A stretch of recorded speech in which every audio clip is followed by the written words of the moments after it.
Good evening, brothers and sisters in Christ. In today's Holy Mass, we include in our prayers the following intentions.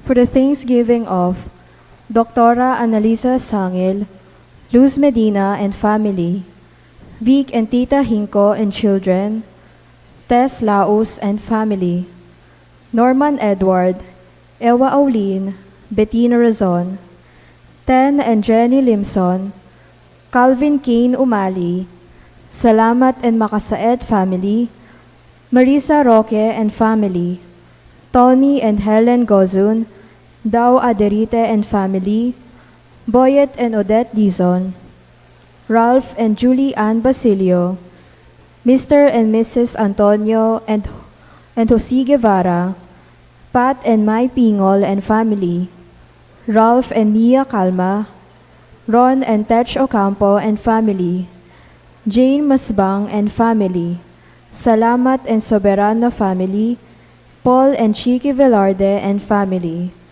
for the thanksgiving and petition to God the Father of Abelardo and Lourdes Silo and family, for the thanksgiving and petition to our Mother of Perpetual Help of Abelardo and Lourdes Silo and family, for the thanksgiving and good health of Imelda, Clifford Ray, Crystal Rio Umali and family, Rowelyn Ann P. Nicdao, for the thanksgiving and special intention of Aaron Michael and Melissa Razon and family, for the guidance and protection of the Holy Spirit of Alfredo Jr. and Amelia Julian and family, Eusebio and Norma Parungaw and family, Annie B. Razon and family, Gabby, Elaine, and Erwin de la Cruz, Romeo, Rene, and Estrella Mercado, and Dr. Annalisa Osorio, for the good health of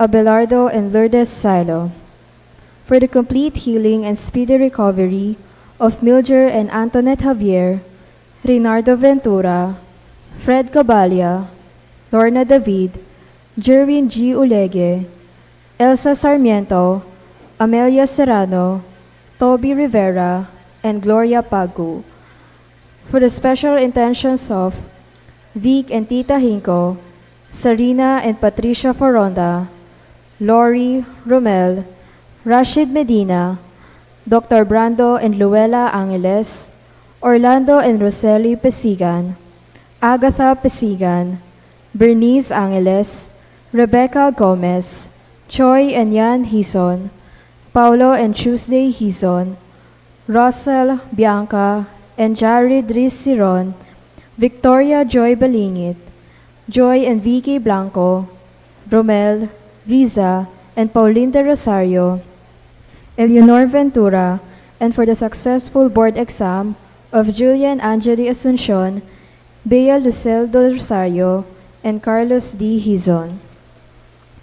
In remembrance of the faithful departed, recent death of Cora Zapanta and Roy Serrano, Juanito and Romula Serrano, Liberato Levi Laos, Fontanciana and Seferino Laos, Francisco and Juliana Abes, Virgilio Castro, Virginia Santos Co, Buenaventura Castro, Zardas Medina, Richard Jose Medina, Zar Noel Medina, Agaton and Consolacion Bartolome, Eloy Sr. and Purita Medina, Virgilio and Juanita Bartolome, Melencio Bartolome, Pedro and Purita Kaaganan, Rosette Santos Ambrosio, Juan and Avelina de la Cruz, Perlito Canlas, Amando Layag Sr., Estela Layag, Narciso Layag, Remio Pangan, Mariano Marni Castro, Jerome Thomas C. Tria, Maria Paz L. Miranda, Leo Duruelo, Clarita Duruelo, Honorato Bustos, Elizabeth and Floro Dulay, Santos Pascual, Jose Yazon, Trina Yazon, Perla Yazon, Rodrigo Yazon, Cesar Umali, Natividad Buan, Benedicto Yazon, Dr. Josefina Marin, Benedicto Tapia, Restituto C. Cunanan, Salome M. Thomas, Alfonso Capenya, Flor de Liza de la Cruz, Lilian Susette P.C., Nina Mercado, Dante Comejuno, Florencia Alvarado, Rodrigo Caballa, Cesar David, Romeo and Rodinel Lagman, Oliva Dizon, Mesita Castillo, Abraham Parolma, and Julieta Capeña, and for the death anniversary of Rosalinda Gonzalez, and for the All Souls in Purgatory.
As one family, we are gathered in the name of the Father, and of the Son, and of the Holy Spirit.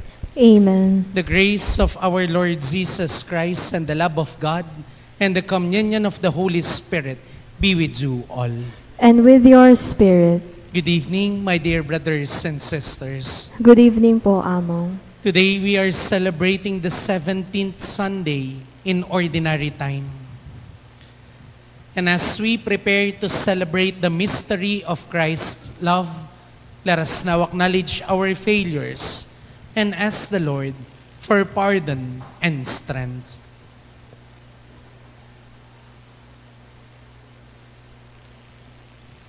You were sent to heal the contrite of heart. Lord, have mercy. Lord, have mercy. You came to call sinners. Christ, have mercy. Christ, have mercy. You are seated at the right hand of the Father to intercede for us. Lord, have mercy. Lord, have mercy. May Almighty God have mercy on us, forgive us our sins, and bring us to everlasting life. Amen.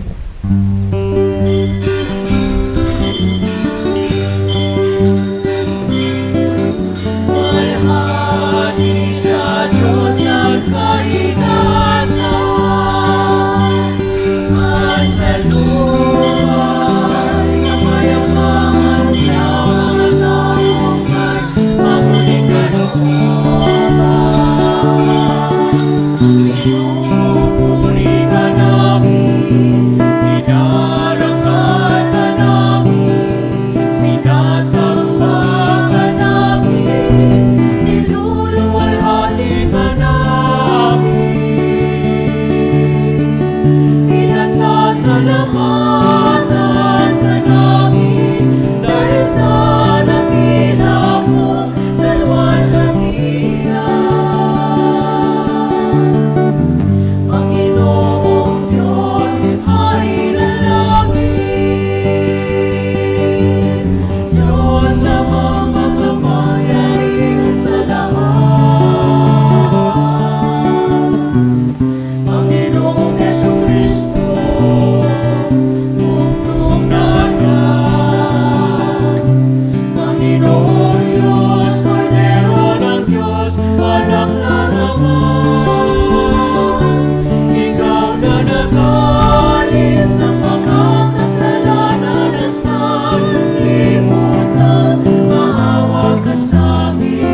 Let us pray. O God, protector of those who hope in you, without whom nothing has firm foundation, nothing is holy, bestow in abundance your mercy upon us, and grant that with you as our ruler and guide, we may use the good things that pass in such a way as to hold fast, even now, to those that ever endure. Through our Lord Jesus Christ, your Son, who lives and reigns with you in the unity of the Holy Spirit, one God, forever and ever. Amen.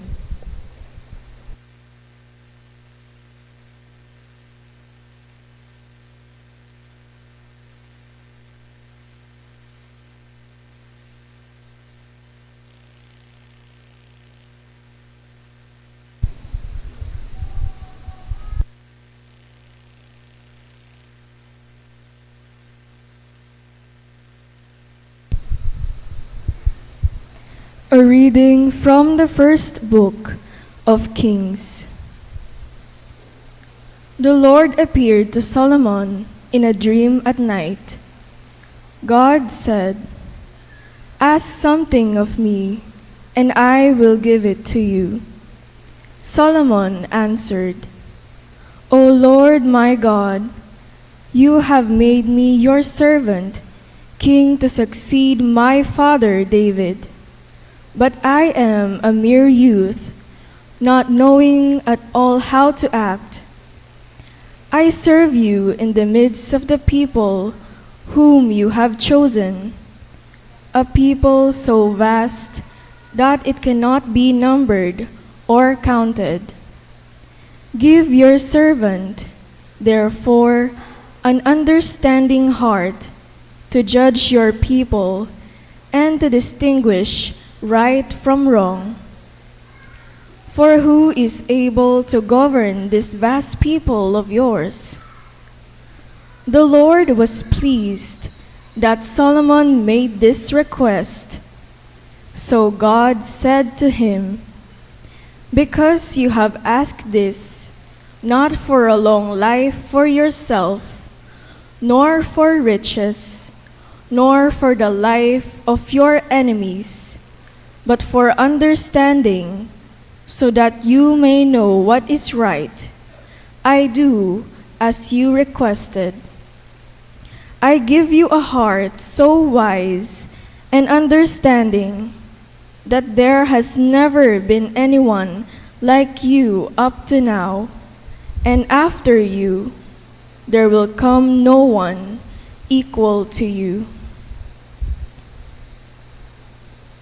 The word of the Lord. Thanks be to God. Let our response be, "Lord, I love your commands." Lord, I love your commands. I have said, O Lord, that my part is to keep your words. The law of your mouth is to me more precious than thousands of gold and silver pieces. Lord, I love your commands. Let your kindness comfort me according to your promise to your servants. Let your compassion come to me that I may live, for your law is my delight. Lord, I love your commands. For I love your commands more than gold, however fine. For in all your precepts I go forward, every false way I hate. Lord, I love your commands. Wonderful are your decrees, therefore I observe them. The revelation of your words shed light, giving understanding to the simple.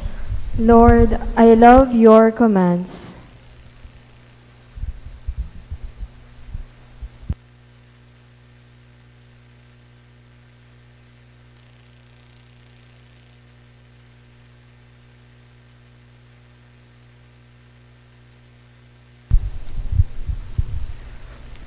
A reading from the letter of St. Paul to the Romans.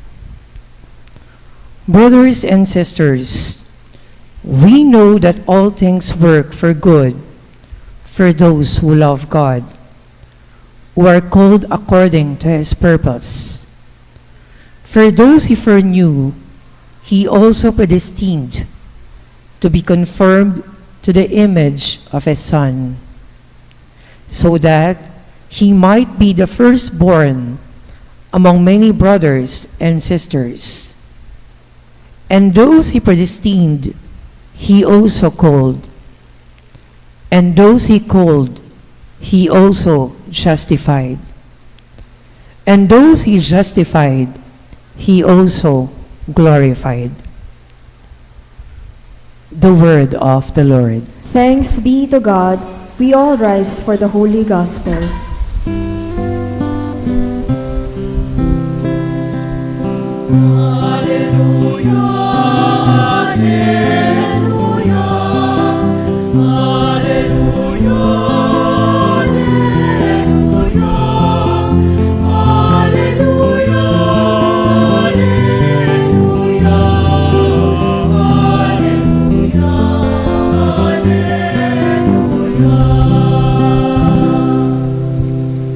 Blessed are you, Father, Lord of heaven and earth, for you have revealed to little ones the mysteries of the kingdom.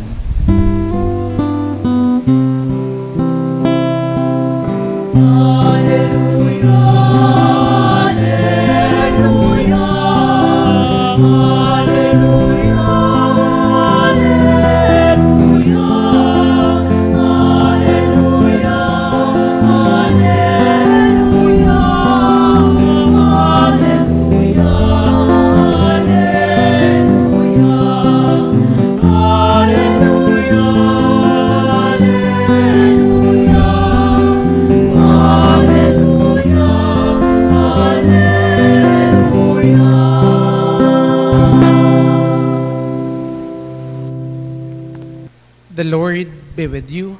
And with your spirit. A reading from the Holy Gospel according to Saint Matthew. Glory to you, O Lord.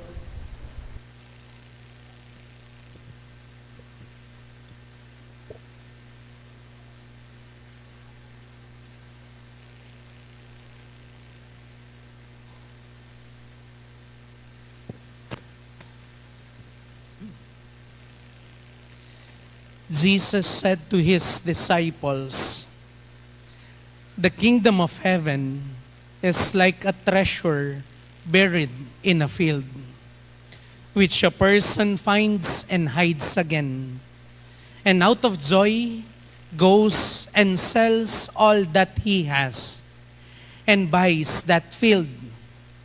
Again, the kingdom of heaven is like a merchant searching for fine pearls. When he finds a pearl of great price, he goes and sells all that he has and buys it." Brothers and sisters, the gospel of the Lord. Praise to you, Lord Jesus Christ.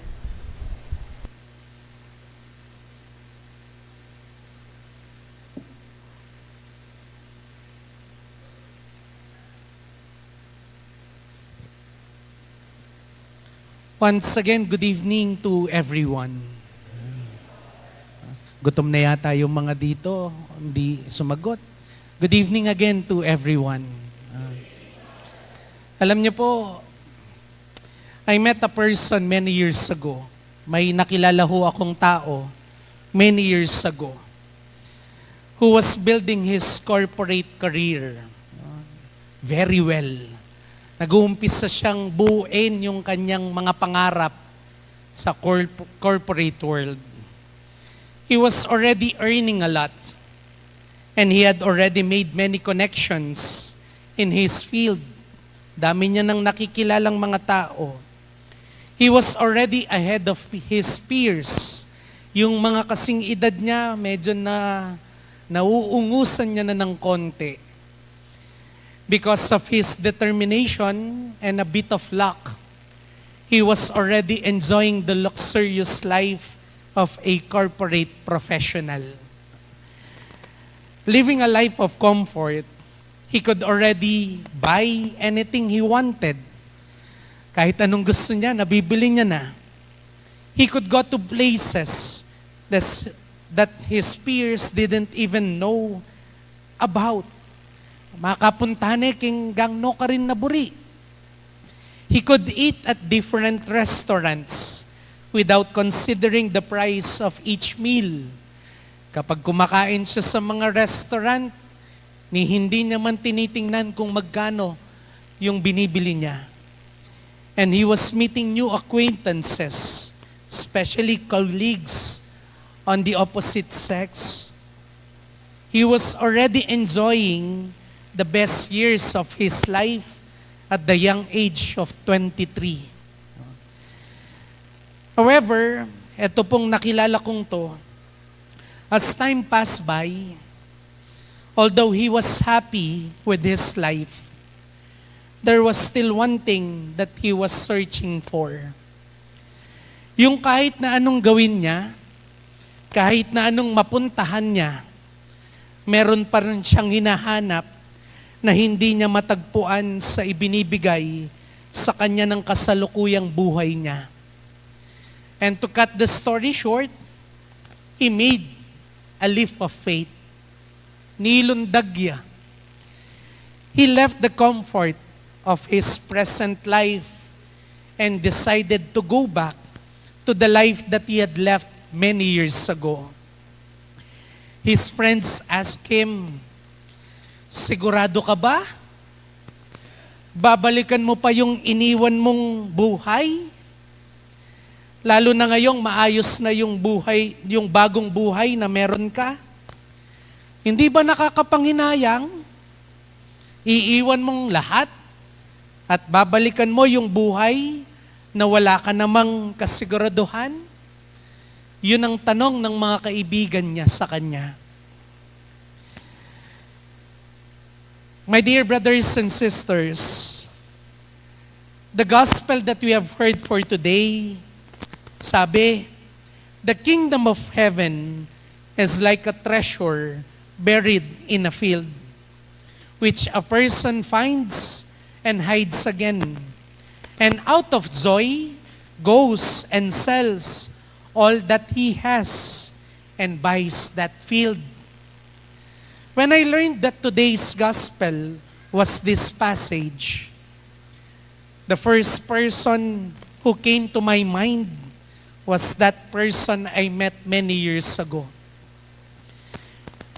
Maybe many of you have already met this person, although in a very different way.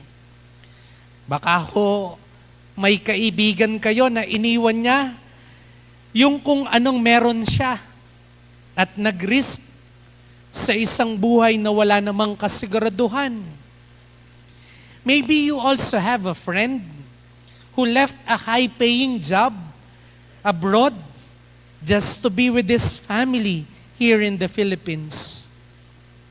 Maybe you also know someone whose life had no direction before because he only found happiness in drinking and partying, but who has now become a responsible and even a religious person. Baka may kakilala din ho kayo. Huwag niyo na hong titingnan yung katabi niyo, ha? Baka may kakilala rin kayong babaero noon. Pero nung nagkapamilya, naging mabuting asawa at ama sa kanyang mga anak. Maybe you've met someone who was living a very comfortable life in the city, but chose to stay here in the province just to find peace of mind. Years ago, when I was in my 3rd year of college, I can never forget the homily delivered by a mentor during the coronation of the Virgen de los Remedios. 𝗍𝐶𝐵𝐵 nung atatandaan nyo, minsan, inyang panahon ng 𝐻𝐵𝐶𝐿, at that time, 𝐻𝐵𝐶𝐿 could no longer preach for very long because kakalwal na paking hospital. That was once. Thus, uling makapagsalitang malambat, he commissioned this priest to deliver the homily for the celebration. I can never forget the main point of his reflection. Sabi niya, Kingamanong Kapangpangan, nung atin kang pinili, atin ka namang itabili. Kung meron kang pinili, mayroon ka rin dapat bitawan. When you discover something truly important, you have to let go of other things. You cannot embrace everything. Let's go back to the person I mentioned in my introduction a while ago. He was happy as he fulfilled his dream in the corporate world. Yet, katulad ng sinabi ko, he made a leap of faith because he knew and felt that there was something greater waiting for him. A greater purpose, perhaps, or his greatest happiness. At that time, he wasn't sure. Yaman sigurado what it was. But he risked everything just to discover the greatest treasure of his life. Even now, he is still entrusting everything to the one who called him, believing that what he found is worth giving his whole life. Alam niyo po, kung hindi iniwan nung kinikwento ko, yung taong kinikwento ko, yung buhay niya noon, palagi ko, ala kayong masanting nga magmisa, kingarapan yung ngeni. Wala ho kayong nagmimisa o iba yung nagmimisa sa inyo ngayon. Malamang ibang pare ang nagmimisa sa inyo ngayon. Alam niyo ho, when I was 23, 24, I was working at the Bonifacio Global City in Taguig. Ewan ko kung nakwento ko na ho. I was working in a corporate setup. Nakatira ho ako sa Makati. At 23 years old, imagine, that was 2014, 2013. I was earning a lot. Sa isang 23 years old, yung 100,000, more than 100,000 per month is too much.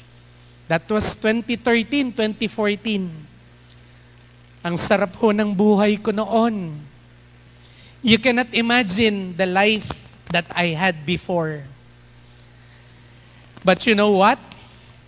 I can honestly say that it was all worth the risk. Dahil natagpuan ko ang nagbigay sa akin ng mas malalim na kahulugan ng buhay. Buhay na hindi lang para sa sarili kong kasiyahan, kundi buhay na may kahulugan dahil ito'y buhay para rin sa iba. Mind you, my dear brothers and sisters, when I decided to leave everything behind, it didn't mean that the life I left was not important. Ang saya-saya ko ho nun, kagaya ng mga nabanggit ko kanina, ang ayos-ayos na ng buhay ko. I simply chose what was more important for me. Hindi ko iniwan ang buhay na yon dahil hindi ako naging masaya. Iniwan ko yon dahil nagtiwala ako na ang buhay na papasukin ko ay siyang mas magbibigay sa akin ng mas malalim na kahulugan. I'm sorry if this homily has been mostly about my own experiences. I hope that through these experiences, you will remember the invitation of today's gospel for all of us. My dear brothers and sisters, remember, when you discover the greatest treasure in your life, you have to let go of other things. Lakwan mo itang dati. Minsan, hindi ka sigurado. Pero kung ito yung magpapasaya sa'yo, kung ito ang mas makakabuti para sa'yo, may kasabihan nga tayo, our deepest desire is what God also desires for us. Kung pinili mo yung buhay may asawa, bitawan mo na yung dati mong buhay at ang pamilya mo na ang bigyan mo ng halaga. Kung pinili mong ayusin mo yung buhay mo, bitawan mo yung mga bisyo mo. Focus on building your life. Dahil para rin iyon sa ikabubuti mo. Nung atin kang pinili, atin ka namang itabili. Dapat kami gaganaka, ka man sigurado, atin pamuring ginong 𝗬𝗏𝗃𝗃𝗃. Because the treasure you have found is also the treasure that God desires for you. You just have to remember that the treasure you pursue should not only be for your own happiness, but also for the greater good. Kung meron kang pinili, dahil ito ang pinakamahalaga sa'yo, you have to let go of other things so that you can give the very best of yourself to that treasure. The one you chose over the many other important things in your life. My dear brothers and sisters, trust me. Maniwala ho kayo. I've been there. I was happy before. But today, I can truly say that I am fulfilled because I found the greatest treasure of my life. I hope and I will pray that you will find yours too. Amen. Please all stand as we profess our faith. I believe in God, the Father Almighty, Maker of heaven and earth, of all things visible and invisible. I believe in one Lord Jesus Christ, the only begotten Son of God, born of the Father before all ages, God from God, light from light, true God from true God, begotten, not made, consubstantial with the Father. Through him all things were made. For us men and for our salvation, he came down from heaven, and by the Holy Spirit was incarnate of the Virgin Mary and became man. For our sake, he was crucified under Pontius Pilate. He suffered death and was buried, and rose again on the third day in accordance with the Scriptures. He ascended into heaven and is seated at the right hand of the Father. He will come again in glory to judge the living and the dead, and his kingdom will have no end. I believe in the Holy Spirit, the Lord, the giver of life, who proceeds from the Father and the Son, who with the Father and the Son is adored and glorified, who has spoken through the prophets. I believe in one holy, Catholic, and Apostolic Church. I confess one baptism for the forgiveness of sins, and I look forward to the resurrection of the dead and the life of the world to come. Amen. My dear brothers and sisters, God has given us the gift of faith as a treasure and a pearl of great price. Let us continue to cherish this gift, and together with our Filipino missionaries, share it with people around us by living up to the demands of our faith.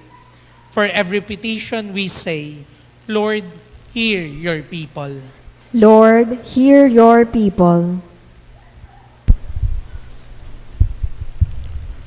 That a church led by Pope Leo, bishops, and ordained ministers may announce to all men and women the joy of the gospel, the treasure of great price. We pray.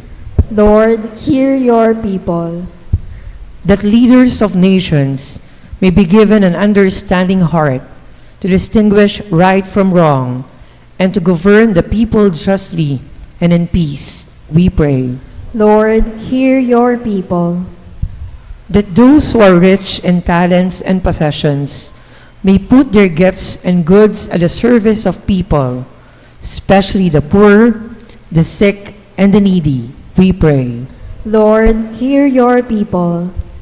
That Filipino missionaries may inspire people to welcome the good news of salvation in Christ as the greatest gift from off our Heavenly Father. We pray.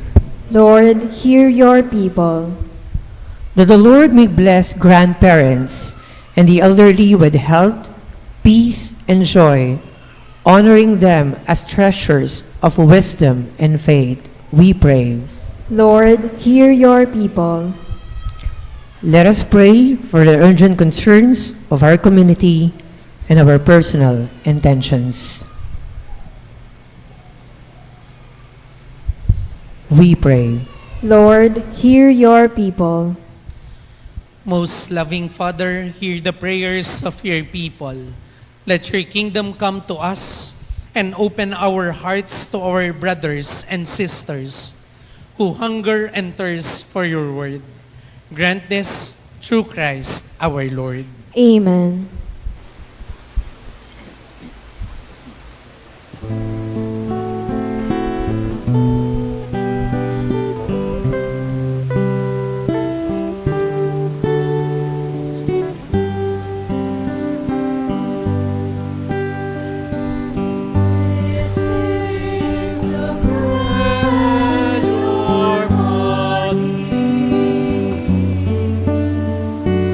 This is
Christ for the incense.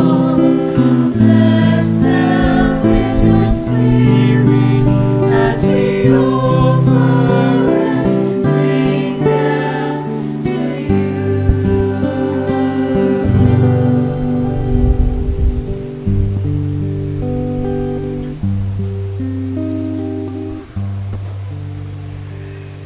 Pray, my dear brothers and sisters, that my sacrifice and yours may be acceptable to God, the Almighty Father. May the Lord accept the sacrifice at your hands for the praise and glory of his name, for our good and the good of all his holy church. Accept, O Lord, we pray, the offerings which we bring from the abundance of your gifts, that through the powerful working of your grace, these most sacred mysteries may sanctify our present way of life and lead us to eternal gladness. Through Christ our Lord. Amen. The Lord be with you. And with your spirit, Lift up your hearts. we lift them up to the Lord. Let us give thanks to the Lord our God. It is right and just. It is truly right and just, our duty and our salvation, always and everywhere to give you thanks, Lord, Holy Father, Almighty and eternal God. For we know it belongs to your boundless glory that you came to the aid of mortal beings with your divinity and even passion for us, a remedy out of mortality itself, that the cause of our downfall might become the means of our salvation. Through Christ our Lord, through him, the host of angels adores your majesty and rejoices in your presence forever.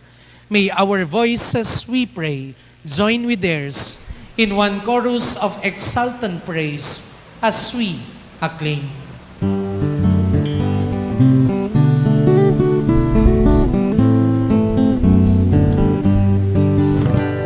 Santo, Santo, Santo, Diyos makapangyarihan, namumuno langit at lupa ng kaluwalhatian mo. Hosanna, Hosanna, Hosanna, Hosanna, Hosanna sa kaitaasan. Pinagpalang na paririto sa ngalan ng Panginoon. Hosanna, Hosanna, Hosanna, Hosanna, Hosanna sa kaitaasan.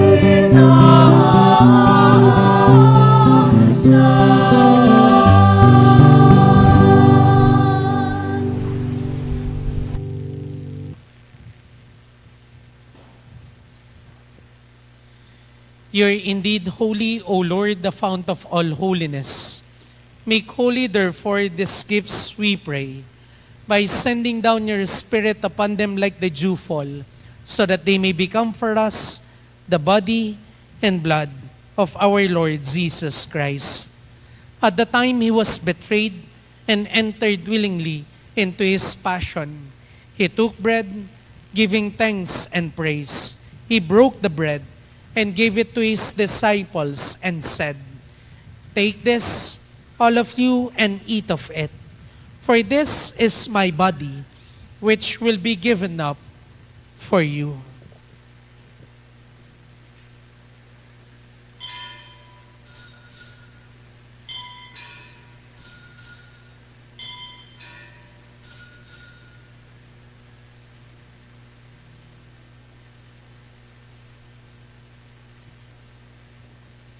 In a similar way, when supper was ended, he took the chalice, once more giving thanks and praise. He gave the chalice to his disciples, saying, "Take this, all of you, and drink from it. For this is the chalice of my blood, the blood of the new and eternal covenant. It will be shed for you and for all, for the forgiveness of sins. Do this in memory of me.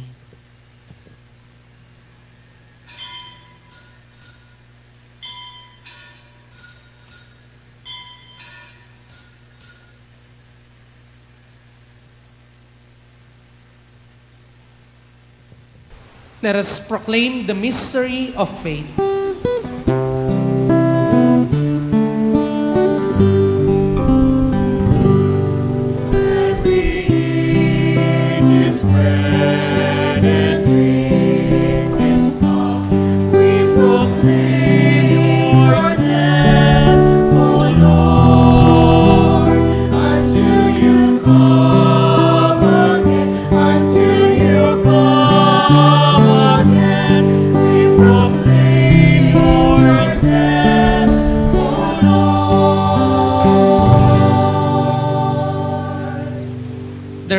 As we celebrate the memorial of His death and resurrection, we offer you, Lord, the bread of life and the chalice of salvation, giving thanks that you have held us worthy to be in your presence and minister to you. Humbly we pray that partaking of the body and blood of Christ, we may be gathered into one by the Holy Spirit. Remember, Lord, your church spread throughout the world and bring her to the fullness of charity. Together with Leo, our Pope, Florentino, our Archbishop, Paciano, our Bishop Emeritus, all the bishops, priests, and deacons. Remember also our brothers and sisters who have fallen asleep in the hope of the resurrection, and all who have died in your mercy. Welcome them into the light of your face. Have mercy on us all, we pray, that with the Blessed Virgin Mary, Mother of God, with Saint Joseph, her spouse, with the blessed apostles and all your saints, who have pleased you throughout the ages, we may merit to be co-heirs to eternal life, and may praise and glorify you through your Son, Jesus Christ. Through Him, and with Him, and in Him, O God, Almighty Father, in the unity of the Holy Spirit, all glory and honor is yours forever and ever.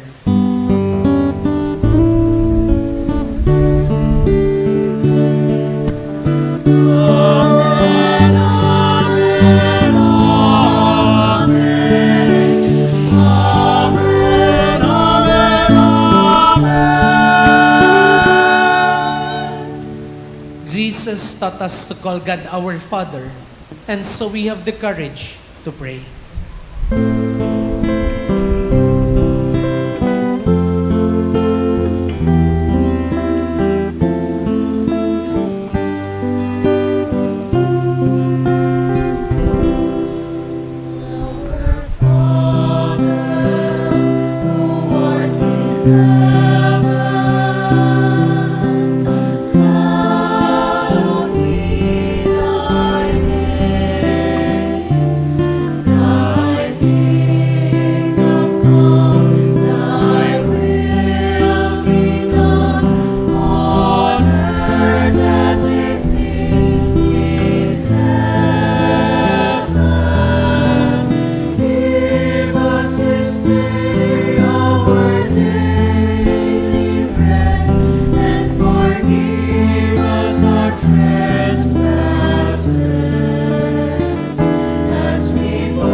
Deliver us, Father, we pray, from every evil. Graciously grant peace in our days, that by the help of your mercy, we may be always free from sin and safe from all distress, as we await in the blessed hope and the coming of our Savior, Jesus Christ.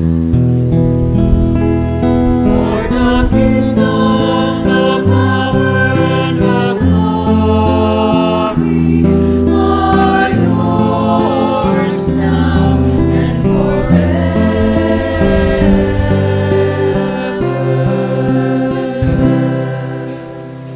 God our Father, our Lord Jesus Christ have said to his apostles, I leave you peace, my peace I give you.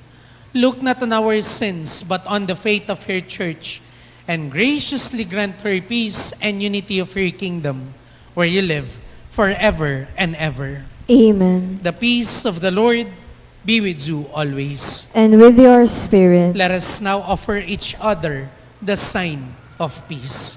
Peace be with you.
My dear brothers and sisters, behold the Lamb of God.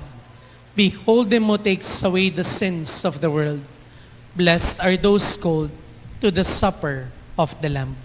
Lord, I am not worthy that you should enter under my roof, but only say the word, and my soul shall be healed.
We all rise for the final blessing.